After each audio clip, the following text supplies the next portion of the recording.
Olá, boa noite, meus irmãos e minhas irmãs em Cristo Jesus. Aqui estamos nós mais uma vez para dar início ao nosso estudo do livro do profeta Ezequiel. Hoje eu vou falar do primeiro capítulo. Eu entrei aqui ontem, mas aí não sei o que houve, que o YouTube não transmitiu para vocês a live. Mas eu estou entrando aqui de novo para dar início ao estudo do profeta Ezequiel, do livro do profeta Ezequiel. Para que vocês venham receber, né, para que o YouTube venha transmitir para vocês a live, é necessário que você dê um like aí. Se você não der o like, o que acontece? O YouTube entende que você não está gostando, que você não quer mais ouvir nem fazer esse estudo, tá certo? Então, se você quer que eu continue aqui, aperta aí nessa mãozinha, dá um like nessa mãozinha, tá bom? E também compartilha a palavra, tá certo? Você fazendo isso, o YouTube vai entender e vai continuar transmitindo. Toda vez que eu entrar aqui, vai continuar transmitindo para vocês a live. Eu não sei porque ontem não foi para vocês, mas hoje eu estou aqui de novo e eu venho com o maior prazer dar continuidade a esse estudo, tá bom? Vamos terminar, vamos ver se nós conseguimos terminar todo o estudo da Bíblia, né? E depois a gente vem retornando lá na frente de novo para a gente fixar e ver o que nós aprendemos dentro do estudo da palavra de Deus, tá bom? Então, sejam muito bem-vindos. Você novo que está chegando, se inscreva, aperte na palavra inscrever e no sininho. No final você aperta na mãozinha e também compartilha. Leve uma palavra amiga para alguém. É sempre bom a gente levar uma palavra amiga para alguém, que Deus se agrada disso e cada vez mais Ele nos abençoa, tá? Seja um evangelizador. Não te custa nada você levar uma palavra amiga para alguém, você compartilhar isso aqui, você não vai perder tempo. É menos de 5 minutos de você compartilha a palavra amiga, tá bom? Então, sejam todos muito bem-vindos, agraciados, que Deus os abençoe grandemente. Vamos dar início ao nosso estudo para que a gente venha clarear as nossas mentes, tá bom? Então, sejam comigo aqui, prestem atenção. Eu vou começar lendo, né, o livro, o primeiro versículo, o primeiro capítulo e o primeiro versículo, que fala sobre a primeira visão dos querubins. E diz assim: E aconteceu no 30º ano, no 5º mês, no 5º dia do mês, que estando eu no meio dos cativos, junto ao rio Quebar, se abriram os céus e eu tive visões de Deus.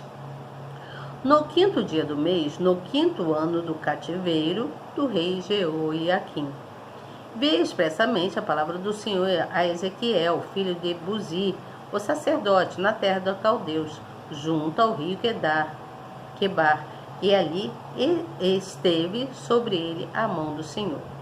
Olhei e eis que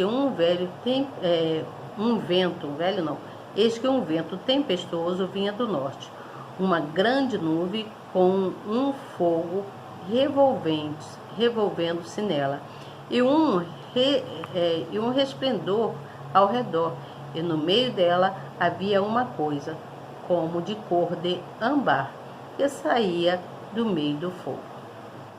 E do meio dela saía a semelhança de 4 seres viventes. Esta era a sua aparência. Tinham a semelhança de homens. E cada um tinha 4 rostos, como também cada um deles 4 asas. Então ele viu um ser vivente que tinha a semelhança de homem e que tinha 4 rostos e 4 asas. E aí diz assim também, que os seus pés eram pés direitos, e as plantas dos seus pés como a planta do pé de uma bezerra, e luziam como a cor do cobre polido. E tinham mãos de homem debaixo das suas asas, aos 4 lados, e assim todos 4 tinham os seus rostos e suas asas. Então, ali era um ser vivente que Ezequiel estava descrevendo o que ele viu, né? E aí diz mais assim, versículo de número 9, diz assim: Uniam-se as suas asas umas às outras, não se viravam quando andavam, e cada qual andava continuamente em frente. E a semelhança dos seus rostos era como o rosto de homem, e do lado direito todos os quatro tinham o rosto de leão, e do lado esquerdo todos os quatro tinham o rosto de boi, e também tinham o rosto de águia, todos os quatro. Assim eram os seus rostos. As suas asas estavam estendidas por cima, cada qual tinha duas asas juntas uma à outra, e duas cobriam os corpos deles. Versículo de número 15, pula lá. E viu os seres viventes, e eis que havia uma roda sobre a terra, junto aos seres viventes, uma para cada um dos quatro rostos. O aspecto das rodas e a obra delas era como a cor de berilo, e as quatro tinham uma mesma semelhança, e o seu aspecto em sua obra era como se estivera uma roda no meio de uma outra roda. Versículo de número 20. Para onde o Espírito queria ir, eles iam. Para onde o Espírito tinha de ir, e as rodas se elevavam defronte deles, porque o Espírito do ser vivente estava nas rodas. Andando eles, andavam elas, e parando eles, paravam elas. Elevando-se elas na terra, elevando-se também as rodas de frente deles, porque o Espírito do ser vivente estava nas rodas. E sobre a cabeça dos seres viventes havia uma semelhança de firmamento, com a aparência de cristal terrível, estendido por cima sobre as suas cabeças. E debaixo do firmamento estavam as suas asas direitas, umas em direção à outra.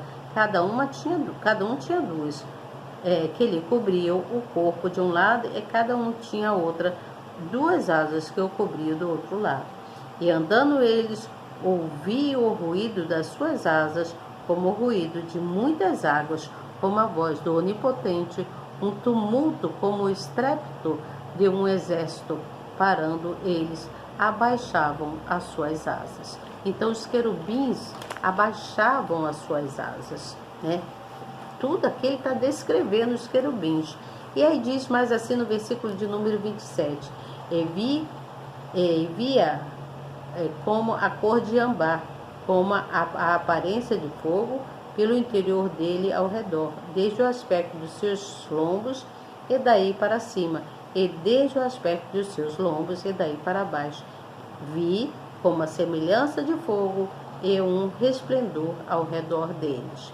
Também diz assim, no versículo de número 28, que como o aspecto do arco que aparecia na nuvem no dia da chuva, assim era o aspecto do resplendor em redor. Este era o aspecto da semelhança da glória do Senhor, e vendo isso, caí sobre o seu rosto,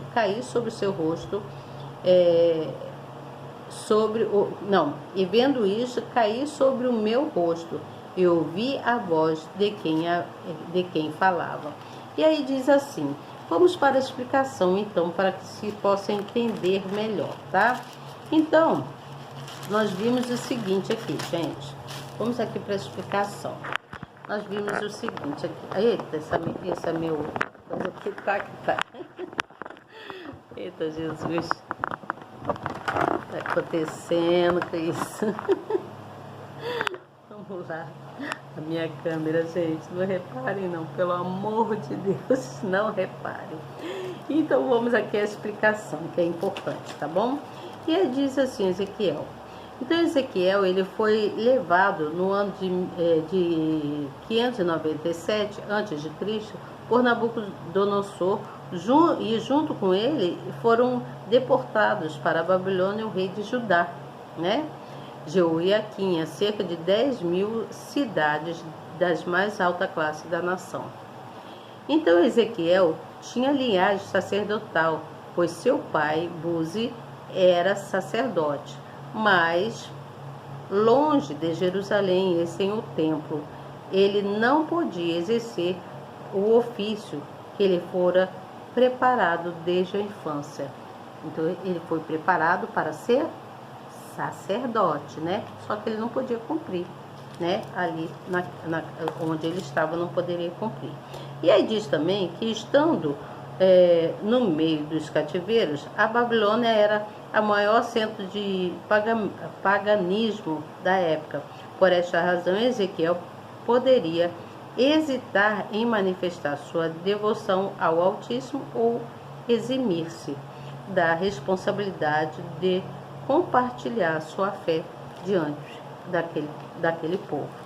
E também fala sobre o rio de Quedar, né? Quebar, quer dizer, fala sobre o rio de Quebar, que era um dos afluentes do rio Eufrates, né? Que era um dos afluentes do rio Eufrates, que era junto às margens daquele no que os exilados costumavam prestar culto a Deus ou se reunir para lembrar e chorar por sua terra, né? Então eles ficavam ali junto ao rio Quebar. E também falou sobre a nuvem e fogo, que representavam a presença do Altíssimo em outras ocasiões. Ele usou esses elementos para se manifestar a Israel. No passado, quando a nação viveu por anos no deserto, o Senhor a guiaria por meio de nuvens durante o dia e por meio de fogo durante a noite. Então Deus usava desses artifícios para guiar o povo, né? E aí fala também sobre os 4 rostos, né, dos querubins, né, que tinham as seguintes aparências. Tinha a aparência de homem, que dá o significado da criação destinada de Deus, né? Tinha a aparência de leão, que era o mais feroz animal, né? Entre os animais selvagens, né? A aparência também de boi, que era o mais forte dos animais domésticos, e águia, que era a mais soberana e imponente ave do céu. Era, não é, né? A mais soberana ave do céu. Quem é que não quer voar alto como a águia, não é mesmo? E lá se transformar como ela fazia, né? Então, como acontece com ela. E fala também sobre a obediência e a união e a determinação que deveriam todos ter. Então, os querubins eram dirigidos pelo Espírito de Deus e se submetiam à sua direção. Eles obedeciam aquilo que Deus falava. Os querubins, hein? Imagine, os querubins obedeciam. Nós temos obrigação de obedecer a palavra do Senhor.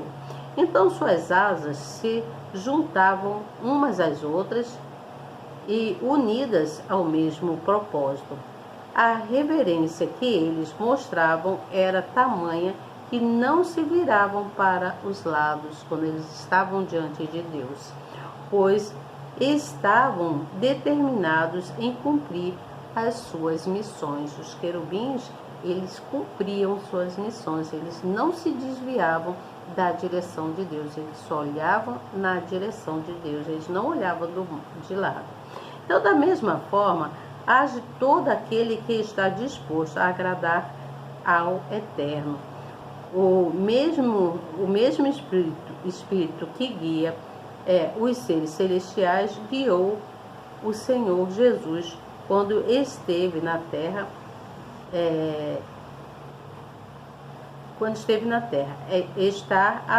que está à nossa disposição.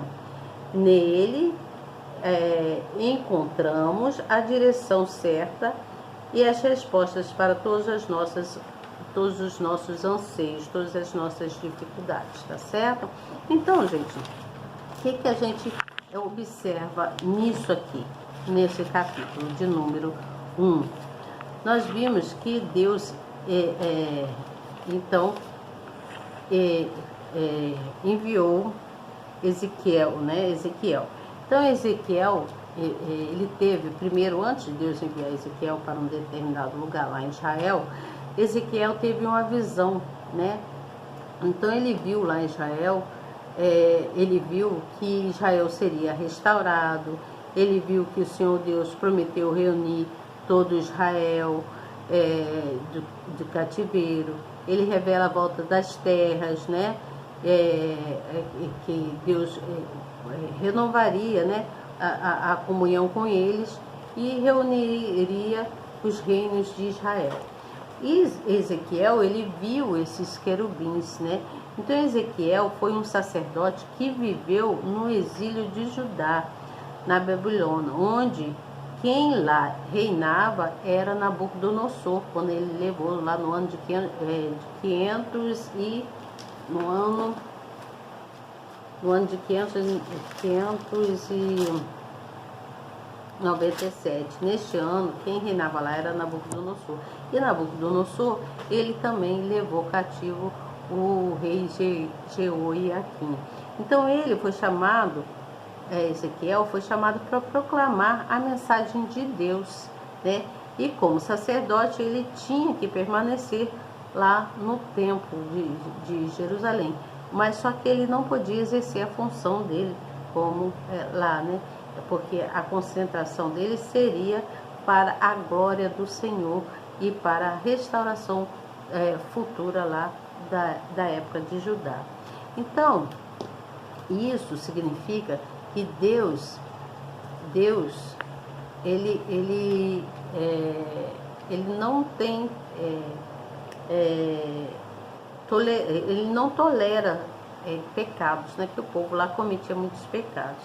Mas aqui nesse caso, no capítulo 1, Ezequiel ele está transcrevendo, ele está falando de tudo que ele viu naquela época, né? Ele viu os querubins, aí ele vem contando como que era. Na realidade, ele estava querendo mostrar a soberania de Deus diante de todo o universo, de tudo, que Deus domina tudo. Porque ali os anjos tinham tinham 4 rostos, né? E asas, mas tinham mãos de homens também. Então, dentro dessa imagem dos querubins que ele viu, Ezequiel viu, ele estava mostrando que Deus dominava todo ser vivente, né? Eu creio que é isso, que ele dominava todo ser vivente. Então Ezequiel, através desse sonho do querubim, ele viu a glória de Deus, né? Aí vem falando também sobre a roda de fogo, né? Que ele viu rodas que eram rodas sobre rodas de fogo. E ele descreve, então, através dessa visão que ele teve, né, dos querubins e das rodas, ele descreve a majestade e a soberania de Deus sobre toda a criação, né? Ele fala do que tinha rosto de boi, rosto de leão, né? Tinha rosto de homem, tinha mãos como um homem, mas né, tinha asas que tapavam o corpo, né? Os pés eram como de cabra, se eu não me engano, né? Os pés eram reluzentes, né? Então ele vinha descrevendo ali aquela imagem que ele viu, o querubim, né? Que ele viu ali, ele veio descrevendo ali a imagem do querubim e também ele quis mostrar através dessa imagem a glória de Deus diante de toda a criação, né? Que Deus que se mostrou ali através daquilo que Deus quis mostrar para Ezequiel, que ele era o soberano, a majestade diante de todos. E aí no capítulo 2 ele vem falando também, eu já até li, vou adiantar aqui para vocês, ele vem falando, ele unge, né, unge Ezequiel para que Ezequiel vá, ele dá uma ordem a Ezequiel para Ezequiel vá lá em Israel e proclame a palavra dele, que amanhã eu venho para continuar contando para vocês. Ele vai falar sobre a sarça, né? Vocês sabem o que é a sarça, né? Vocês sabem o que significa a sarça, né? A sarça foi um arbusto muito ardente que conta lá atrás, né? Um arbusto que pegava fogo, ela ardia em chamas, mas não queimava a planta. Você entende? Não queimava o arbusto. Então essa era a chamada a sarça, né? Ela não consumia o fogo não consumia aquela planta, aquele arbusto, tá certo? Então, amanhã eu venho contar para vocês o capítulo de número 2, tá? Que vai falar que a palavra de Deus era para a repreensão de todo aquele povo, a fim de que todo o povo se arrependesse. É o que Deus quer, arrependimento de todos e de tudo aquilo que as pessoas fazem de errado ou que nós fazemos de errado.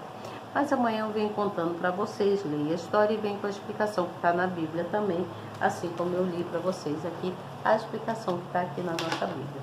Teria muito mais coisas para contar, muita coisa mesmo, mas nosso tempo é curto aqui, eu tenho que correr e eu também gostaria que você compartilhasse, leve a palavra para alguém, porque Deus, Ele dá entendimento para que nós possamos passar a entender que é necessário levar a palavra dele para outras pessoas, proclamar, cada um tem a sua missão. Ezequiel tinha a missão dele, ele tinha a missão dele, Deus ungiu ele para uma missão, e assim ele faz com todos nós. Seja um evangelizador, cumpra a sua missão aos olhos de Deus, tá bom? Até amanhã, se Deus quiser. Boa noite, que Deus abençoe grandemente. Tchau. Não esqueça de estar aqui comigo amanhã, tá? Elizabeth Guilhermino, estou aqui esperando vocês. Boa noite.